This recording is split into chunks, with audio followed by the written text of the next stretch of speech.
Image of Our Lady of Guadalupe. It first appeared on December 12, 1531.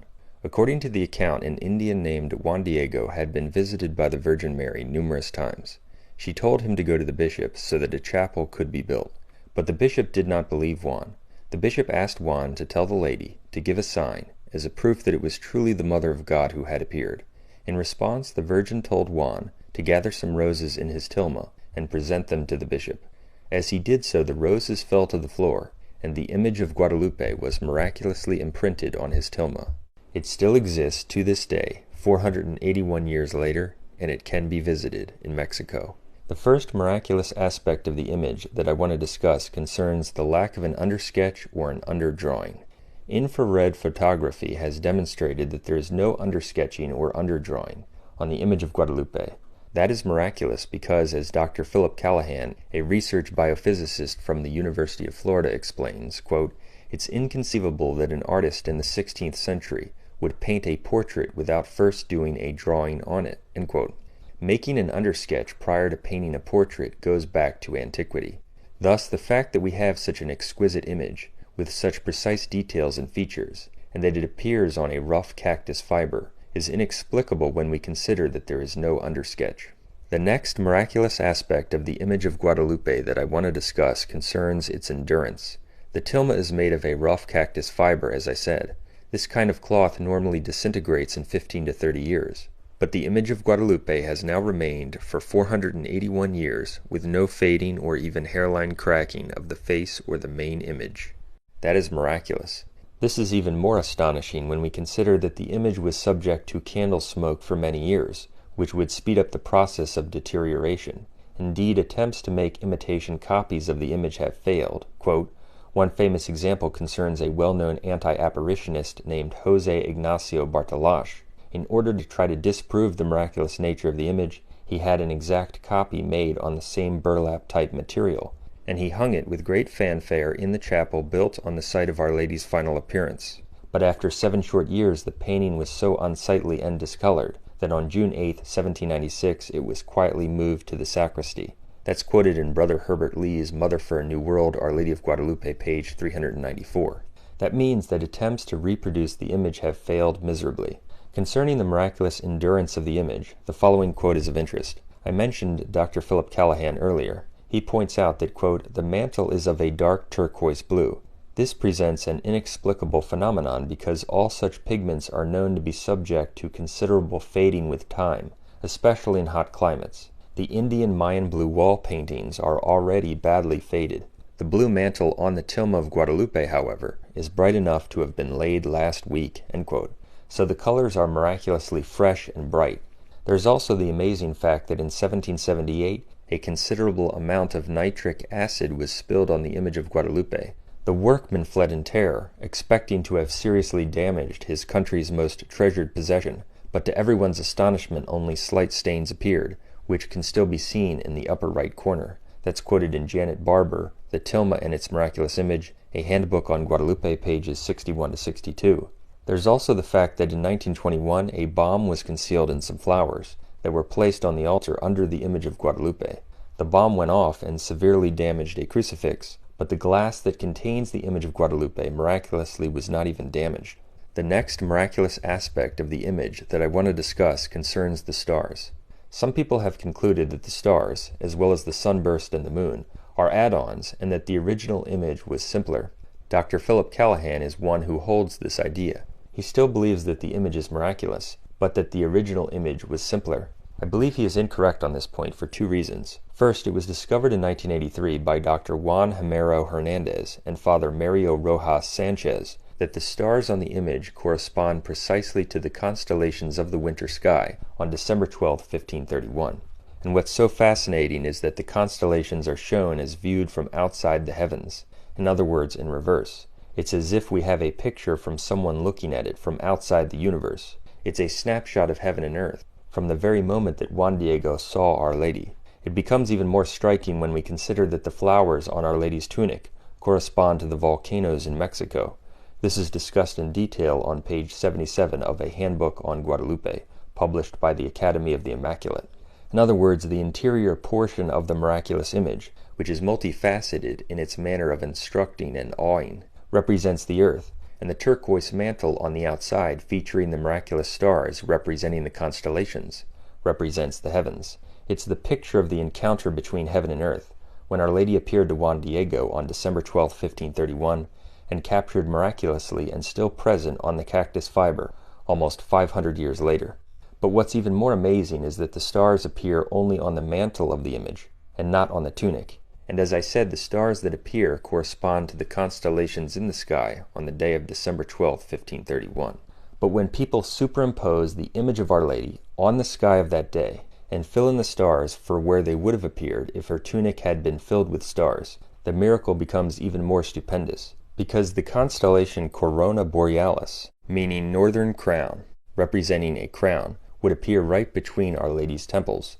That signifies that Mary has a crown and that she is the Queen of Heaven. The constellation Virgo, signifying virginal purity, would appear over the area of her heart, signifying her immaculate and virginal heart. And the constellation Leo the Lion would be over her womb. The lion represents Jesus Christ, because Christ is the Lion of the tribe of Judah. This signifies that Christ the King is present in her womb, and there's even more. All of this shows the divine and indeed infinite intelligence behind this miraculous production. In addition to all of these facts, the second reason I believe Callahan is incorrect to think that the stars are add-ons is that he says that the stars were added in the 17th century. However, we know this is not true because there is a copy of the image of Our Lady of Guadalupe from 1570, which was used at Lepanto, and it corresponds precisely to the image that we have now. That means that if the stars were added on, they must have been added between 1531 and 1570, which is highly unlikely. In addition, there is a famous picture of the image from the Codex Civil. This dates to perhaps just a few years after Our Lady's appearance in 1531, and this picture shows the sunburst and corresponds greatly to the image that we have now. All of this supports that the stars and the sunburst and the moon were part of the original image.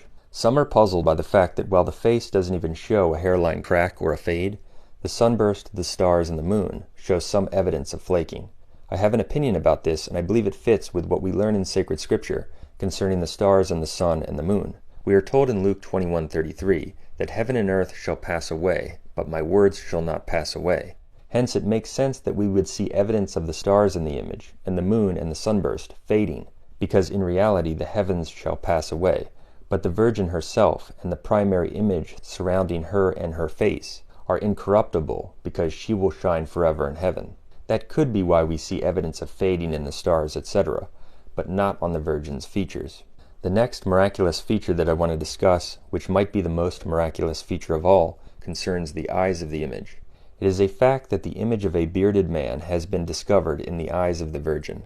It was first discovered in 1929 and then again in 1951, and it was subsequently confirmed by modern science and intense investigation. The image of the bearded man with a full head of hair corresponds to pictures of Juan Diego, the Indian who originally saw Our Lady. In other words, the image of Juan Diego is microscopically captured in the Virgin's eye.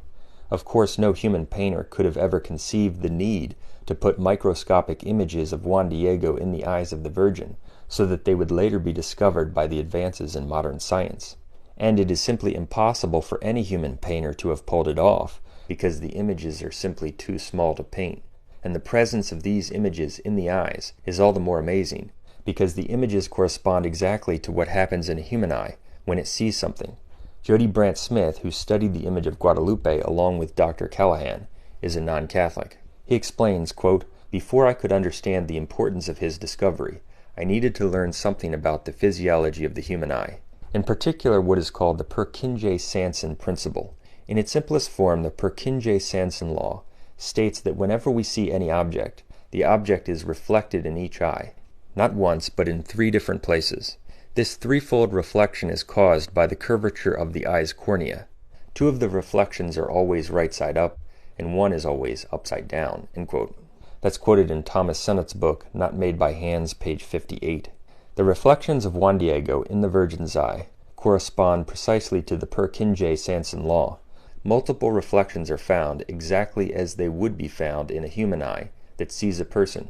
In fact, the Purkinje-Sanson law shows that when a human being sees something, because of the differing angles of the curvature of the cornea, The various reflected images are apparently distorted in a varying degree, and in the images within the eye of the Virgin of Guadalupe, quote, there is a perfect collocation in agreement with this principle, the distortion of the figures even concurring with the predicted curvature of the cornea, end quote. That is to say, the images appear exactly as we would expect them to appear in a human eye.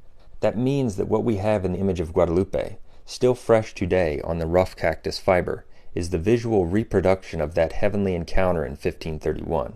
And this is true on many levels. Not only does the image miraculously capture what Juan Diego saw, it captures his vision of the Virgin and the meeting of heaven and earth, with the stars as they appeared in the heavens on that day, but also in the microscopic recesses of the Virgin's eye. This unspeakably amazing image captures exactly what the Virgin saw, just as it would have been captured in your eye if you saw another person in your room. And there's even more. Quote, in 1981, Dr. Jose Tansman, a systems engineer, electrified lovers of Mary of Guadalupe by announcing that his computerized blow-ups of photos of her eyes have revealed microscopically small figures, which, he suggests, could be Bishop-elect Zumarraga, Juan Diego, the interpreter Juan Gonzalez, a black woman, an Indian family, a small child, and a man. End quote. In other words, this computer engineer, when he blew up the image of the eye many times, discovered the presence of essentially a whole room of individuals captured within the eye of the Virgin. Quote, Dr. Escalante Padilla, a surgical ophthalmologist, considers these reflections to belong to the type which have been described by Schoening on the back surface of the cornea and by Vaught and Hess at the center of the lens. Such reflections are very difficult to detect. Dr. Escalante has also reported the discovery of small veins on both of the eyelids of the image. In the 1970s, a Japanese optician who was examining the eyes fainted. When he recovered, he said that the eyes were alive and looking at him. End quote. Janet Barber, Latest Scientific Findings on the Images in the Eye, a Handbook on Guadalupe, page 90. So, this Japanese optician fainted because he thought that the eyes were human and looking at him. We have numerous people captured microscopically in the recesses of the image of the eye. This is undeniable proof that the image is miraculous. Only God could have done this. Moreover, quote, ophthalmologists have testified that even though they are opaque, both eyes in the image show depth and become filled with light when the optimal scope's light is trained into them. They have asserted that it would be impossible to produce with paint such perfectly placed reflections in eyes offering so little space with the Virgin looking down and on such rough material as the tilma, end quote. That's from the same source just quoted. The scientific findings about the eyes of the image leave no doubt that the image is of divine origin, and it was created by God to leave the world with a priceless gift, a picture of that encounter between the Mother of God and Juan Diego. The next miraculous aspect that I want to discuss concerns the face of Our Lady. It's remarkable that at one distance Our Lady appears to be a Native American, but at another distance she appears to be of lighter skin and in fact of European descent. This miraculous feature is meant to show the unity of the two peoples, who were then coming together as one in the true faith of Christ, in the new nation that had just uprooted the diabolical Aztec culture. In fact, Dr. Philip Callahan explains that the image achieves this effect of appearing to be different colors at different distances only by a miraculous feature that we see in nature. He says, quote, at a distance of 6 or 7 feet, the skin tone becomes what might best be termed Indian olive, gray-green in tone. It appears somehow the gray and caked-looking white pigment of the face and hands combines with the rough surface of the unsized hue. Such a technique would be an impossible accomplishment in human hands. It often occurs in nature, however, in the coloring of the bird feathers and butterfly scales, and on the elytra of brightly colored beetles, end quote. So what he's saying is that the miraculous feature of a change in color at different distances is something we see in nature on beetles and in bird feathers and on butterfly scales, and that it occurs on the tilma in a miraculous way. The pigment combines with the rough surface of the cloth to give it a different effect, yet it is still beautiful and delicate at every distance. This is simply a miracle, and no human artist could have ever accomplished this effect. It was fashioned by God, just as the butterfly scales are. The next miraculous feature that I want to mention concerns the temperature. It's remarkable that no matter what the surrounding temperature is, the image itself remains at an even 36.5 degrees Celsius or 98.6 degrees Fahrenheit, the normal human body temperature. That's quoted in Janet Barber, The Tilma and Its Miraculous Image. As a result of the miraculous image, 8 to 9 million people were baptized into the Catholic faith in the years following her appearance in 1531. It's also worth mentioning that Martin Luther, who by his rebellion against the Catholic Church and his creation of a new kind of false Christianity spawned countless sects which tore 5 million people from the Catholic Church, was born in 1483. Hernan Cortés was born 2 years later in 1485. Hernan Cortés was the man who overthrew the Aztec Empire, making the miraculous conversion of the millions, which was facilitated by the image of Guadalupe, possible. The most significant events in Luther's life were occurring at about the exact same time that Hernan Cortés was accomplishing the overthrow of the Aztec Empire. It's almost as if at the very moment that millions in Europe were being torn from the true church, God was arranging it so that twice as many in the New World were being brought into it. The image of Guadalupe is one of the most prodigious miracles in human history. Perhaps God gave it to Mexico because the Aztec Empire was arguably the most wicked culture in human history. He wanted to counteract that level of evil with something of even greater good.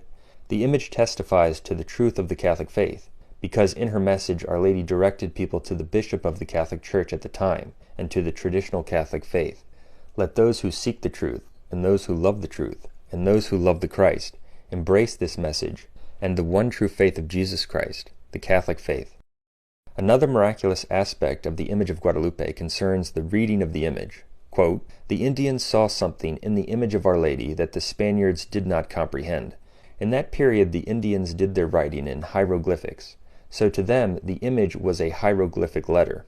The fact that the natives read the image is most important in understanding the purpose of Our Lady's apparitions. To the Indians, the image depicted a beautiful lady standing in front of the sun, a sign to them that she was greater than the sun god, Huitzilopochtli, whom they worshipped. The crescent or the moon beneath her feet showed that their moon god, Tezcatlipoca, was less than nothing, since she was standing on it. The stars they thought so much of were only a part or a portion of her mantle. At her throat was a brooch with a small black cross in the center, reminding them that this was the emblem of the Spanish friars, and that there was one greater than she." End quote. That comes from Father Harold Rahm, Am I Not Here, page 56. As we can see, the intelligence that constructed the miraculous image of Guadalupe, which conveyed exactly the message that the Indians needed to hear and to see, to bury their false notions about God and their idolatrous practices, is infinite and beyond anything humans can imagine. Reading the image caused millions of Indians to put away their idols and convert to the Catholic faith.